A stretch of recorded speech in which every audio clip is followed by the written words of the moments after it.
Olá pessoal, tudo bem com vocês? Tudo na paz? Tornearia aula 2, né? Nós vamos continuar o nosso curso de tornearia, turma de quarta-feira.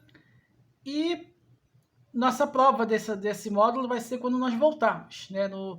Depois do Réveillon, beleza? E nós vamos continuar, né? Vamos continuar, que nós vamos puxar conteúdos anteriores, né? Em relação sobre esse assunto aí, beleza? Mas que é necessário. E, inclusive, o livro texto é a apostila que eu coloquei para vocês aí. Então, vamos em frente. A velocidade de corte é o espaço que a ferramenta percorre, cortando dentro de um material de um determinado tempo. Use uma série de fatores que influenciam a velocidade de corte. Então, vamos lá. A velocidade de corte. A escolha da velocidade de corte correta é importantíssimo, tanto para a obtenção de bons resultados de usinagem, quanto para a manutenção da vida útil da ferramenta e para o grau de acabamento. Né? Tabela da velocidade de corte, VC para o torno, em metros por minuto.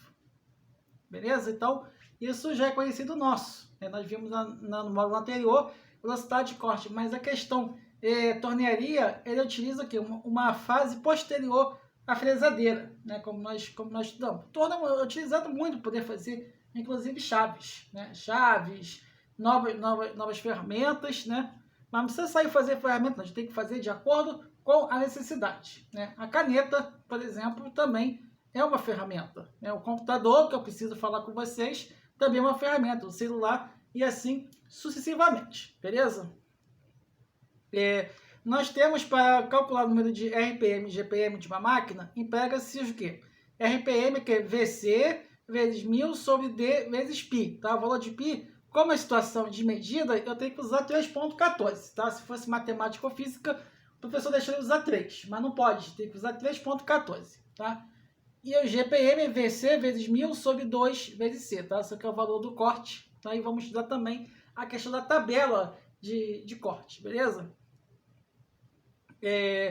A escolha de velocidade de corte correta é importantíssima tanto para a obtenção de bons resultados de usinagem, quanto para a manutenção da vida útil da ferramenta para o grau de acabamento.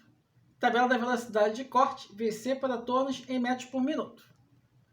Nós temos que analisar o seguinte, esse parâmetro aqui vai corresponder ao que? Velocidade de corte em metro por minuto, isso aqui vai ser o diâmetro do material, né? Que tem de 6, tem de 10, tem de 20, tem de 30, tem de 40, tem de 50, tem de 60, tem de 70, tem de 80, tem de 90, tem de 10 e tem de 120, correto? Você vai pegar o que? Se eu quero uma velocidade de corte 36, para pegar o diâmetro, eu tenho que escolher aqui, tá? Por exemplo, 70. 36 aqui, 70 corresponde o quê? A 164. E assim sucessivamente. Porque como são bons técnicos em mecânica, com certeza que são, tem que analisar qual a chave, qual a ferramenta que vai ajustar para aquela finalidade. Igual quando nós fizemos a caixa d'água, para poder furar aquele container que nós fizemos, serra-copo para poder instalar um copo de 25, né? Um flange de 25. Ah, mas eu quero fazer com 50. Então tem que fazer com 50. Mas fazendo com 25 já é o suficiente. Tá? Mas é importante, eu tenho que ter cuidado. Né?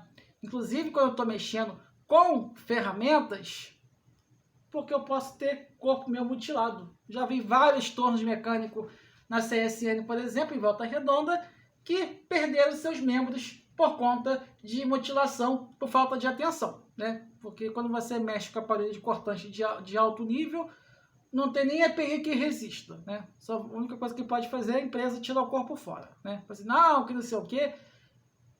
Até que, de repente, vocês consigam alguma coisa entrando na justiça. Né? Nós vamos ver a questão do torno mecânico, né? Que o torno mecânico é uma máquina-ferramenta utilizada para executar operações de usinagem, ou seja, construção de máquinas. Tá? Usinagem cilíndrica, externa ou interna, todas as operações que normalmente são feitas por furadeiras, né? Fresadores e retificadores. Com adaptações relativamente simples, tá? A principal característica do torno é o movimento rotativo, tá? Que ele roda, contínuo realizado pelo eixo árvore, conjugado com o movimento de avanço de ferramenta de corte. As outras características importantes são o diâmetro do furo do eixo principal, a distância entre as pontas e a altura da ponta, que compreende a distância ao fundo da cava, ao barramento, ao carro principal. Beleza? Nós vamos ver, né, a questão do torno mecânico, né? Que é importante nós identificarmos as partes do torno, tá? Que as partes principais do torno universal, né, são a placa, cabeçote fixo, recâmbio, caixa de engrenagem, barramento, carro principal e cabeçote móvel, tá? Então você tem o quê? O cabeçote móvel, esse cara aqui. Aqui você tem a placa universal, porta-ferramenta, carro transversal, espera, cabeçote móvel, né, que você faz para poder se movimentar, o barramento, carro longitudinal, bandeja, pé de torno dianteiro, certo? Depois volta o cabeçote fixo aqui, tá? Que é importante vocês identificarem. Primeiro tem que conhecer o que compõe. Ah, eu tenho que fazer as coisas direitinho, com calma, certo? O cabeçote fixo, né, é um conjunto constituído de carcaça, engrenagem e eixo árvore. O elemento principal do cabeçote é o eixo árvore, também chamado eixo árvore ou eixo principal, onde está montada a placa responsável pelo movimento de rotação da peça. O eixo árvore é vazado de ponta a ponta, de modo a permitir a passagem de barras. Beleza? E a caixa Norton, né, também é conhecida por caixa de engrenagem, é formada por carcaça. Eixos e engrenagens servem para transmitir o movimento do avanço do recâmbio para frente, tá? Inclusive, eu coloquei o que é cada um, tá? Para vocês olharem e identificarem, beleza? Tem um torno do nosso colégio, a gente olha lá e vê junto. O recâmbio, né, é a parte responsável pela transmissão do movimento de rotação do cabeçote fixo para a caixa Norton. É montado em uma grade protegida por uma estampa a fim de evitar acidentes. As engrenagens de recâmbio permitem selecionar o avanço para a ferramenta, certo? Que nesse caso aqui, mas tem que estar sempre pelo EPI e distante, onde tem parte móvel. Se você estiver perto de parte móvel, é problema, dá ruim. Falando nossa linguagem aí. Aqui você tem a imagem do cabeçote fixo, né, da caixa Norton, né, essa região aqui é o cabeçote fixo. Isso aqui é um recâmbio, tá? Não fica, quando estiver perto disso aqui, são duas polias aqui, tá? Isso aqui são os eixos aqui, nós colocamos aqui as porcas aqui para poder prender, né? Mas não fiquem perto disso aqui. Ah, mas estamos codados, não, o cara, então, de profissão, acaba se dando mal porque não está atenção. Às vezes está com problema, esquece o problema, deixa o problema onde está, mesmo que seja um pouco mais difícil, beleza?